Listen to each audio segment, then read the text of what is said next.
Hi friends, తమలపాకులతోటి gulab తోటి పని చేసుకునే విధానం చూపిస్తాను. ఈ విధంగా చేసుకుంటే కన్నా మన ఆరోగ్యానికి కూడా చాలా మంచిదండి. నేను 3 తమలపాకులు తీసుకున్నాను. కడిగి మంచిగా దాన్ని తోటము 2 వెనక ముందర 2 తీసేసాను. ఆకును తుంచేసాను.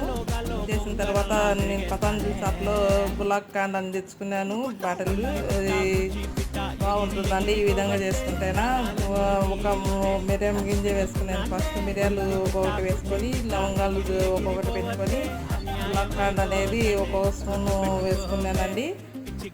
దాంట్లో గులాబ్ వేసుకున్న తర్వాత మనం ఈ విధంగా టూత్ పిక్స్ అట్లా మడిచేసి టూత్ పిక్స్ పుల్లలతోటి మనం పాన్ అనేది రెడీ చేసుకోవచ్చు అండి. నా వీడియో నచ్చినట్టయితే కానీ లైక్ కొట్టండి, సబ్స్క్రైబ్ చేసుకోండి, బెల్ సింబల్ నొక్కండి. ఈ విధంగా చేసుకుని తింటేనే మన ఆరోగ్యానికి మంచిదండి. బాయ్ అండి.